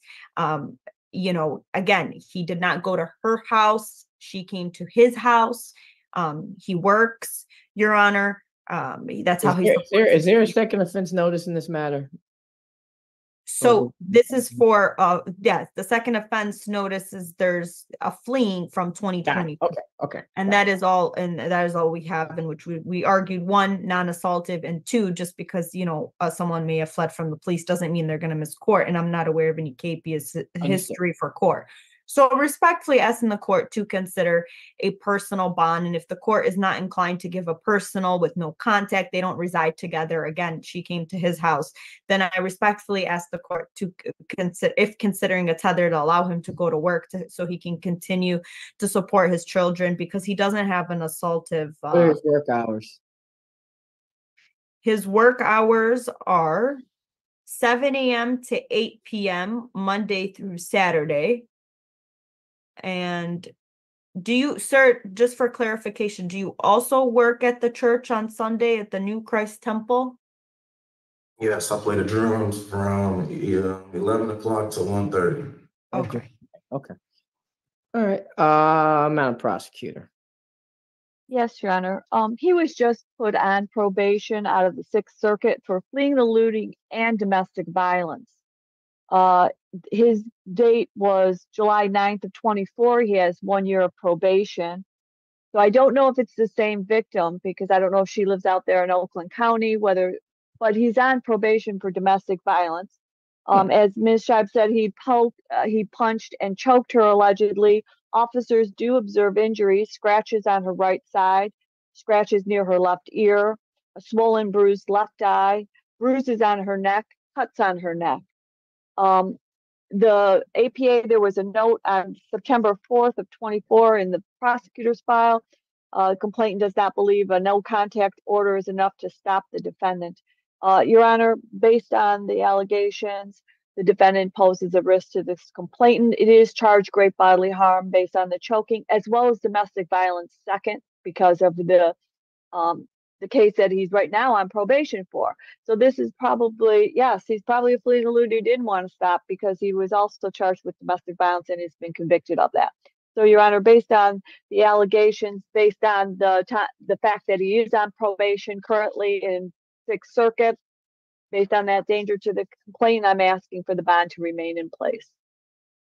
Court, I haven't heard the arguments of counsel. This is an unfortunate situation. Again, these are mere allegations. The defendant is innocent until proven guilty, but this is a situation that seems that these are things that we all have to learn to deal with in life. If someone wants to break up with you and they no longer want to be in a relationship, while that may hurt, while that may cause some sort of psychological wounding, one can't, because someone doesn't want to be with them anymore, that doesn't give them the right to choke and beat and kind of terrorize a person and cause injury and strangulation and all that good stuff. Sometimes you just gotta let somebody go and just learn gotta learn to move on, have other coping strategies, probably use some of the strategies that you get while you're on probation for domestic violence. And I know there are classes that you anger management and different things of how to channel one's energy other than violence. And also some of the lessons that you learned at church while drumming on Sundays. A lot of good lessons that come out the pulpits while you're there. Good messages in the songs, uplifting, motivational. They stick with you. So with all of that being said, court finds that the $50,000 cash bond is an unaffordable bond. Court finds that unaffordable bond is necessary in this matter based on the dangerousness that the defendant poses. The fact that the defendant is on probation right now and still finding himself in a situation where he can be charged for the thing that he's on probation for is concerning. And that is the reason why cash bond is warranted. Court is going to reduce the cash bond from $50,000 cash to $10,000 cash surety with a tether, a no contact provision, and there will be a curfew from 10 p.m. to 6 a.m. If he is to make bond. Thank you. Thank you.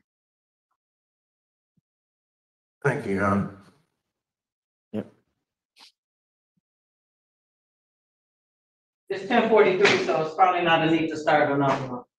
Okay, we have one more ready, or No. who's the person on the screen? Well, I guess, okay. Carlos Deshaun Streeter. Yeah, I don't have that one. Okay, let's do that one, then I'll go. Okay. I don't think you have that one, but okay. I'll figure it out.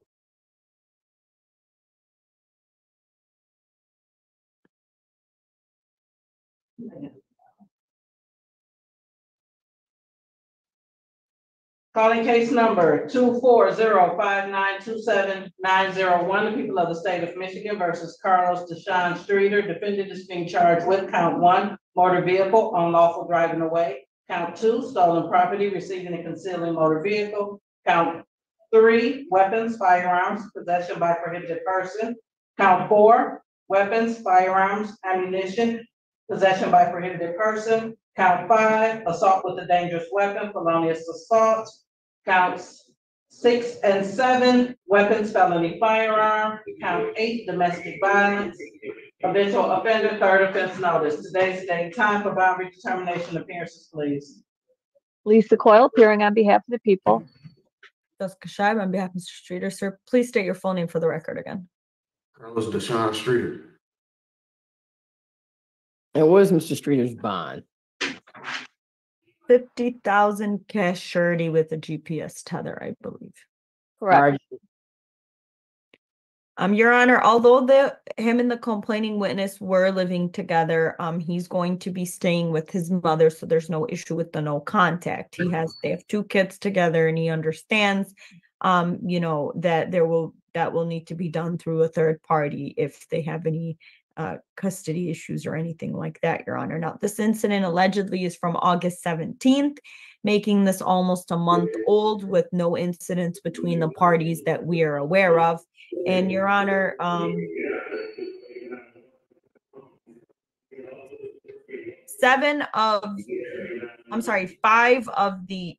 6 of the 8 charges are non-assaultive here, Your Honor. There's 2 counts that are the allegations are assaultive, but the rest are not. He's not on probation or parole or anything pending to our knowledge. I'm not aware of anything assaultive on his record. It looks like they're just possession for weapons on his record from 2014 and 2015. He understands he needs to make it to his court dates. I don't believe he's at flight risk, and we're not aware of capious history. These are allegations. He is presumed innocent unless proven guilty beyond a reasonable doubt. He understands absolutely no contact. So respectfully asking the court to consider a personal bond, and given that allegedly it's from August 17th and we're not aware of anything between the parties, although they do know each other and have 2 kids in common, we're not aware of anything other than that alleged incident allegation. So respectfully asking the court to consider a personal bond since he does not have anything assaultive on his record, Your Honor. Prosecutor? Yes, Your Honor, I do see that guns stick out on his record, 2014 and CCW 2015, felon in possession. This was a verbal argument that turned physical. She wouldn't give him money. He told her, when I see you, I will F you up. He then returned home with the child. He struck her in the face and she falls to the ground. He then take her bank card, her money, the keys to the car, as well as the car. Then he returns home with the car. And then at that time, he allegedly assaulted her again. He spat on her, he kicked her, he pulled her hair and left in the car. She called 911. He then returned to the complainant's home again with her car. He then, at this point, racked a handgun and pointed it to her head. He threatened to kill her and take the kids. The police conduct a search warrant on the 21st of August. They find proof of residency, mail in a shoebox in the closet, and a .38 caliber round. They do a secondary search warrant. The car is back at the house. No keys were left, as the defendant said he was going to bring the car back with the keys. On the September 4th, the defendant was located upon a search warrant at the defendant's other kid's mother's house. They located defendant and a 9mm magazine with 4 live rounds found in it in a crawl space feet away from the primary bed. And they also located 59mm live rounds located in that same bedroom, hidden in a closet. Your Honor, for these reasons, the people believe that the defendant poses a danger to the complainant, Ms. Smith, in this matter. He has weapons offenses, and he also used a weapon in this, in which he pointed that gun to her head. And so for those reasons, Your Honor, the people are asking that bond to remain the same, as well as the tether. Court, I haven't heard the arguments of counsel. These are kind of ridiculous allegations. A grown man asks a woman for money, and she declines to give that adult male money. And then he allegedly acts out because, money was not provided or tendered to him in the way that he wanted. So we have assault allegations. We're taking cars. We're bringing the car back. A little more assault. Take the car again. A little more assault. Then we're racking guns and we're kicking and we're having a tantrum and a physical tantrum and moving cars and weapons because a woman doesn't want to give you money. And then you flee to the other baby mother's house and you're arrested there. Allegedly, these actions occurred. So with all of that being said, based on the multiple allegations, the multiple moving of the vehicle without permission, the tantrum for the lack of being given money and you weren't taken care of by one woman and you go stay with the other woman and get arrested there. Um, uh, the court finds that you pose a danger to the complaining witness. And the court finds that the $50,000 cash surety bond is appropriate. It's unaffordable, but it's appropriate to protect the community from this type of behavior as well as the complaining witness. And again, this is another example of a case where, if these allegations are correct, that, as an adult, you have to realize you're not a child. As a child, you ask your mother for money and your mother doesn't take care of your needs. You have a right to throw a little tantrum a little bit. You still want to be appropriate and respectful, but parents have an obligation to take care of children because children, aren't asked to come here. They're born, and you have a parental responsibility until that child turns 18, unless they're emancipated adult at 16 or something of that nature, and they stop going to school and they're living on their own. But a grown man doesn't have any right for a woman to take care of you or give you money when you want to. And so gotta learn how to deal with those things in a more appropriate manner. Get a job, work at that. And just if the woman says no, be disappointed. But no weapons, no assault, none of that good stuff. So that being said, sir, good luck. We're going to continue the bond based on the court finds that you're a danger to the complaining witness. And with that being said, that ends this case. We're going to take a 10-minute recess. I have to jump into a meeting, and we'll be right back. Thank you very much. I'm gonna send you the rest of the stuff while I would greatly appreciate that. I know you would. That would mean a lot. Okay. Okay. See you in a few minutes. Madam Clerk, I'm gonna step away. I'll be back. Thank you. No problem. Mr. Streeter, you're all set, yeah. And ma'am, we'll be back with you in a minute. What's your name? You're muted. Hit the button that says unmute. Kayana Hickey. One more time for me. Kayana Hickey. Kayana Hickey. Okay, we'll be with you as soon as he comes back. Is my lawyer here? She was on the screen. Did you need to speak with her? Yes. Jessica? I'm here. I'll put you in the breakout room. Yes, thank you. All right, hold on. You're gonna see a prompt on the screen, ma'am, that says join breakout room number 1. Hit that prompt. Hold on. Okay.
Thank you. I don't know if we have to pull them out of the breakout room.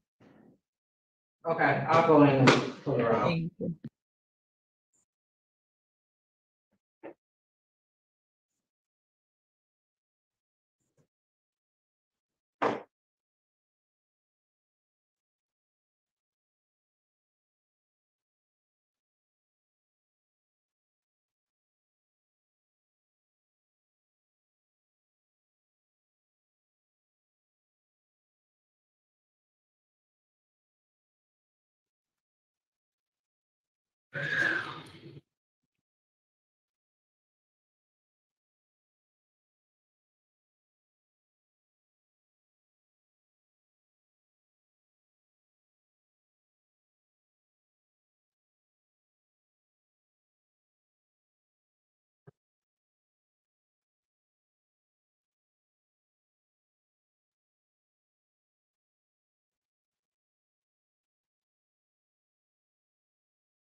He went on break.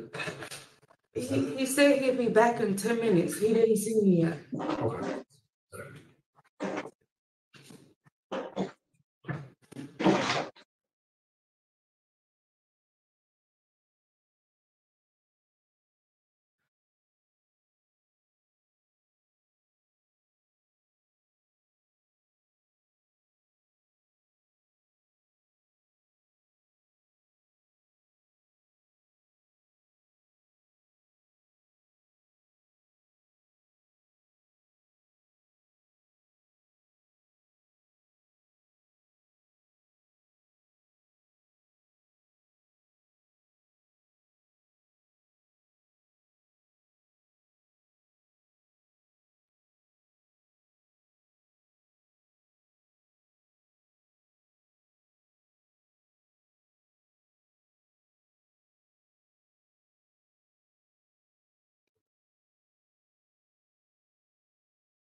Hey.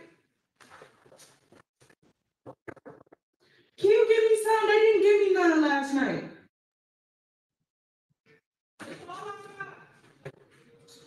Man, see, that's what they was doing yesterday. That's why I want to talk to a sergeant, because they be on some bull crap.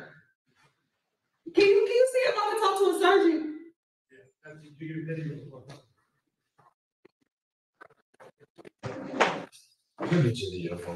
These boys stink bad, and last night they was playing with me, like they was being disrespectful and everything, and wouldn't give me a uniform. And when I asked.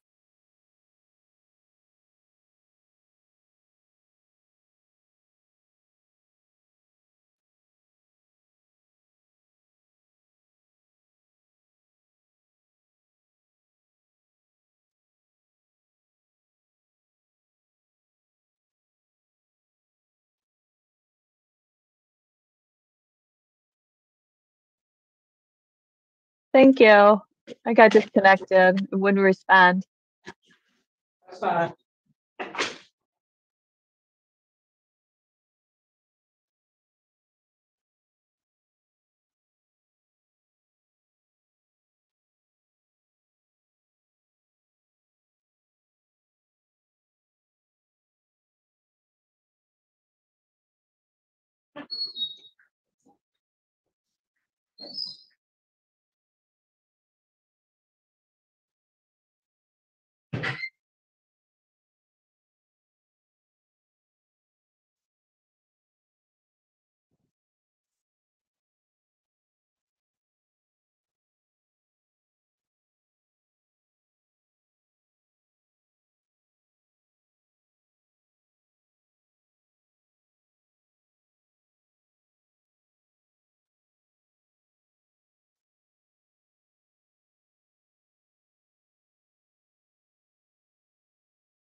Lisa? Now, can you state your name again? Kayana Hickey. What is it? Kayana Hickey. Hickey, okay. Yes, 2 cases. Alright. Calling case number 220453150 People of the State of Michigan versus Kiana Hickey. Defendant is being charged with count 1, retail fraud, 2nd degree.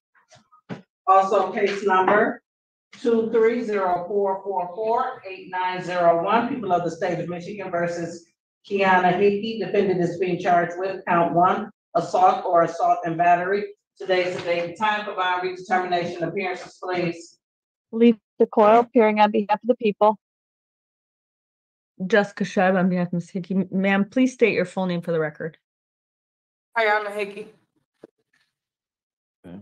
So we have 1 capious bond for the retail fraud for 500, and the bond on the assault is what? 110% is what I have. Okay. Argument. So, Your Honor, these bonds are unaffordable to her. And as the court could see, these are older matters. And we've had the conversation, and I had a conversation again with her. We went in a breakout room. And the only reason why she's still in custody is because she's missing court. Now, One second, please. 1 second.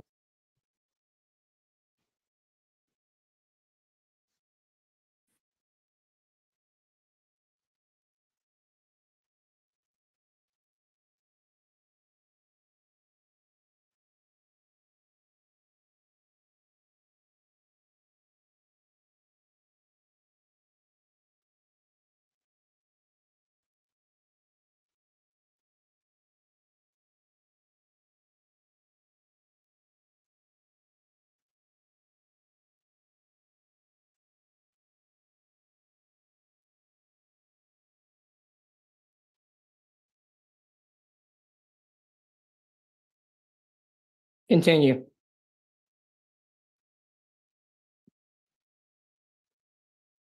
You're muted, Jessica.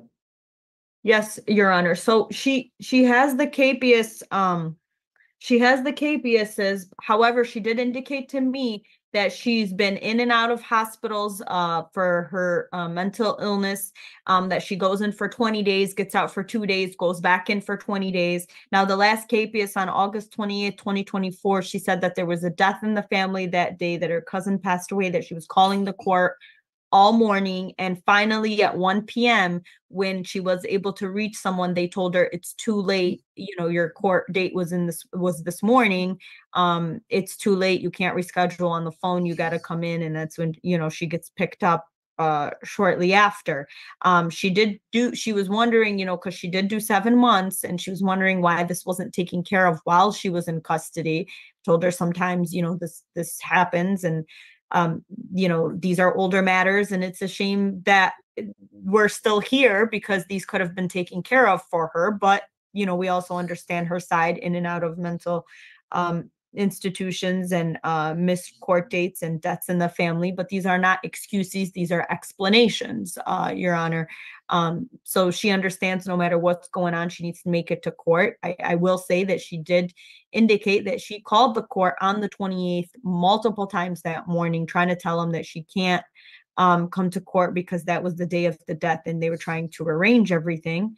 But unfortunately, it was just too late for her. And unfortunately for her, you know, there's a track record of her missing court. So I explained all that to her, but still, Your Honor, respectfully asking the court to consider personal bonds on these older matters that just need to be handled and put behind her, Your Honor. I don't believe she's a danger. And I believe these will be taken care of. It is with our office. We do have updated contact information, and she understands the importance, Your Honor. Madam Prosecutor? Yes, Your Honor, on the retail fraud, it's 110%, and on the assault and battery, it's 1,010%. It appears that Judge Bryan had a tether put on her August 12th, if that's correct as I read it, that on the retail fraud, she had a tether violation, and it said, and that's on the retail fraud, the tether remains in place. And then I also see on the assault and battery, the tether was continued on August 12th, and then she failed to appear. So I don't know why she's not appearing when she has the tether on as well. So these cases can pretty much be taken care of. They're older cases. One of them's 3 years old. One of them is a year old. So I'm asking the tether to remain placed and also to keep a nominal bond because these cases should be done. They should be taken care of. Unfortunately, the pretrials for the misdemeanors aren't quick enough to turn these cases over.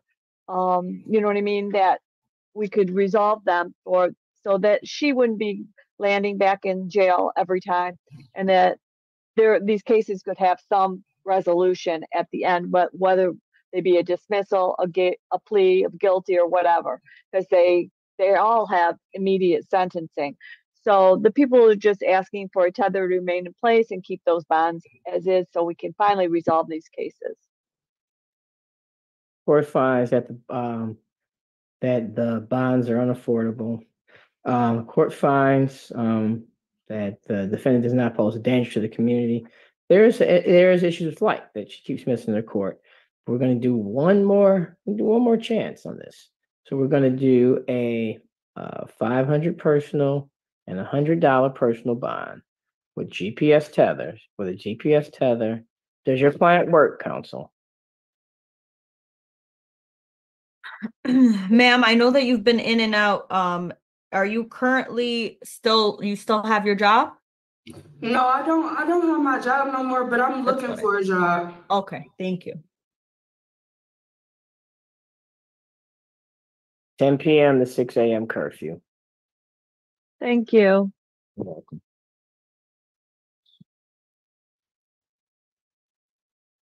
All right, you're good to go, ma'am. Thank you. Don't miss your court case. When do we have a date for her next hearing?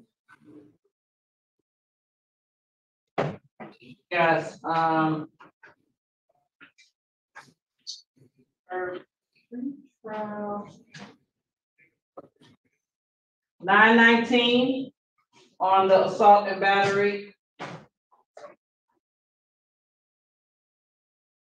Okay. 919 on both of them. Okay, In front of who? Judge Bryant.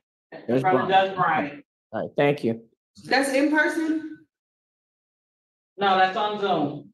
Okay, And both of these are $100 personal bonds, Your Honor. Yes. Okay. Are you good to go, man?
Madam Clerk, how many more do we have? 6, 9, Excuse me. 11. Excuse me. Your, bless you. Yeah, thank you. Your Bless you. Honor, I know that we had an individual from Friday, Stoltz, and if he's not available to be brought, because I know he's held in a different facility, I have no issue waiving his presence if the court and the people are okay with that. Call it.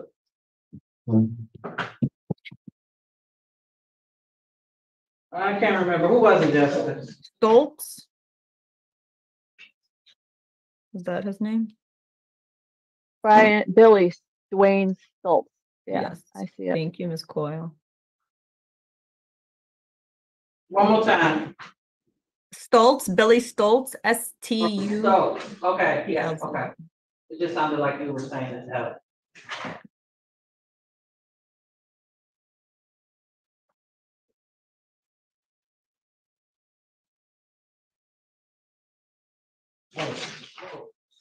Oh.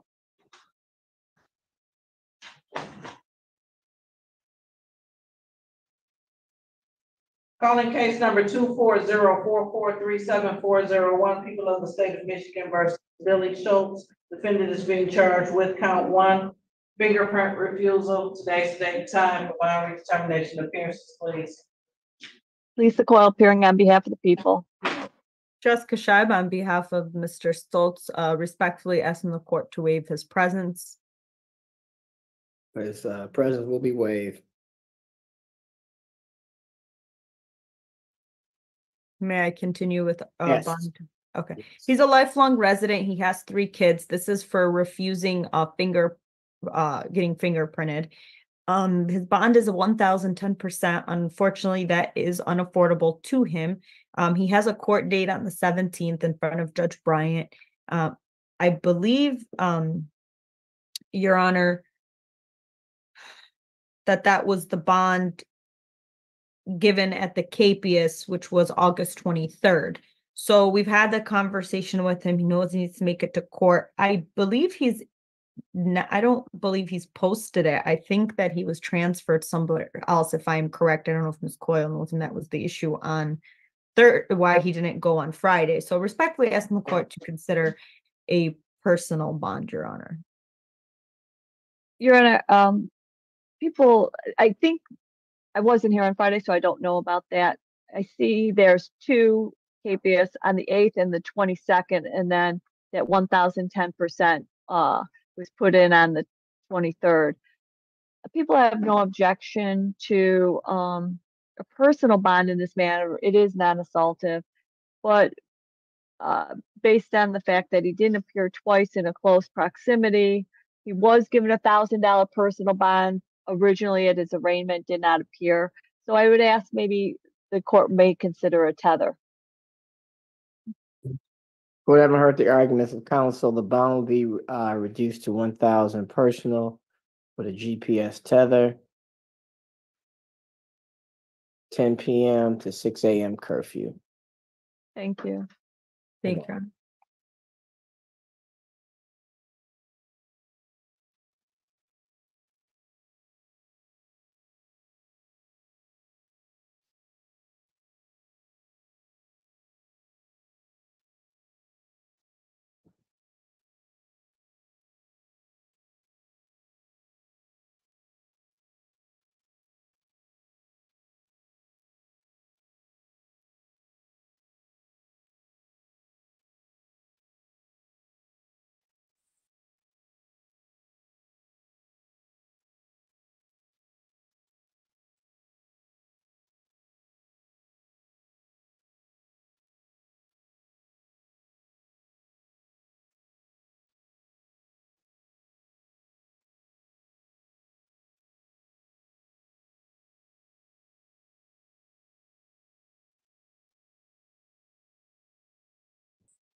Hi, can I get your name? Billy Stoltz.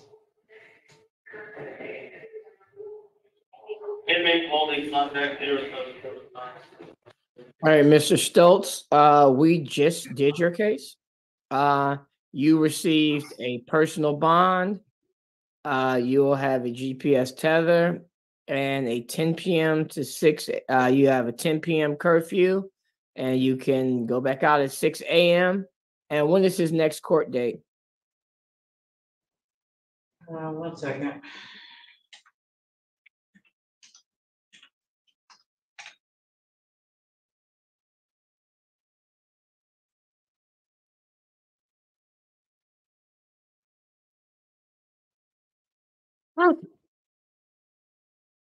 Sir, is this for all my charges? Excuse me? Is this for all my charges? This is for your failing to be fingerprinted. That's the only. He has a pretrial scheduled, I'm sorry. What? He has a pretrial scheduled on September 17th in front of Judge Bryant at 8:30 in the morning.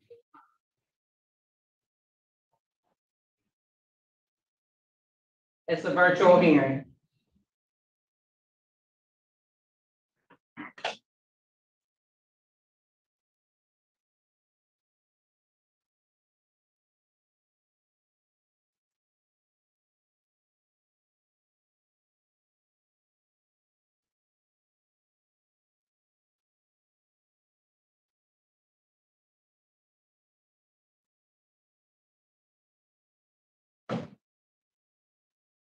Mr. Schultz, did you hear that?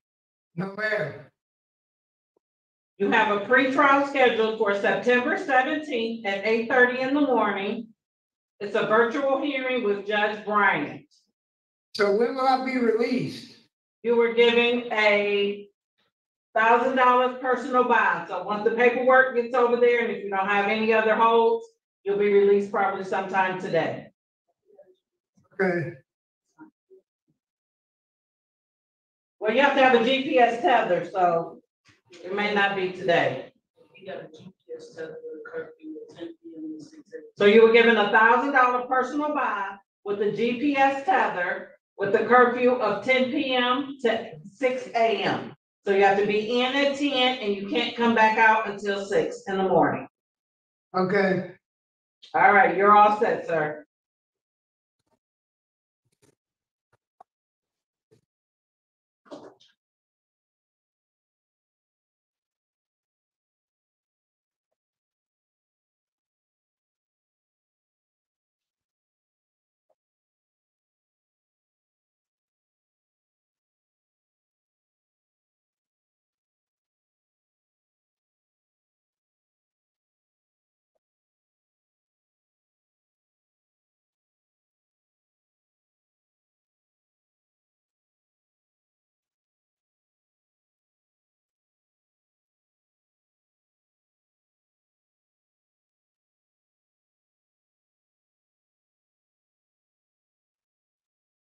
You all done? Thanks.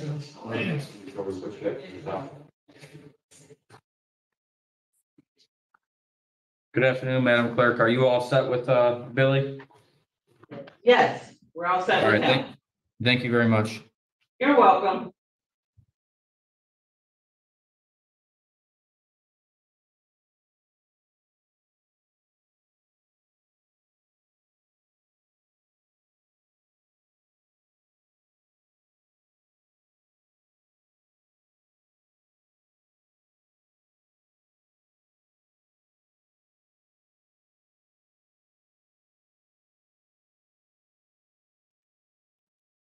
Any idea, Madam Clerk, what's going on? Waiting on them to bring them from another room. Okay. And how many do we have left now?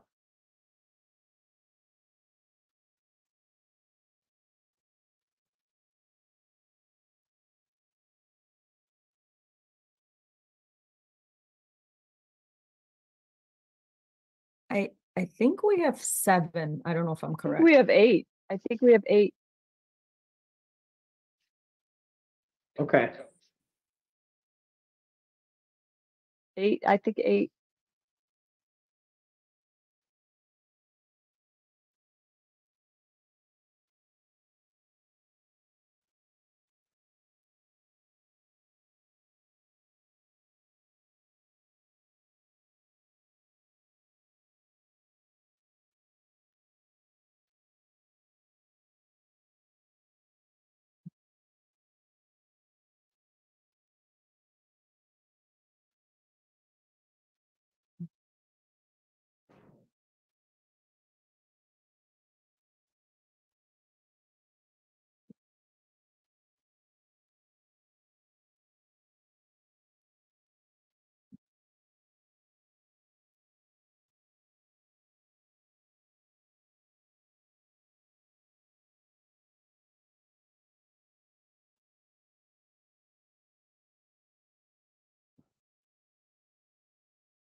Enjoy more of our videos on the Community Advocate Network channel, and don't forget to like, share, and subscribe. If you would like to advertise your service, special announcement, or event, you may contact us at the Community Advocate Network at gmail.com. For community resources or services, visit our website at www.canmichigan.com.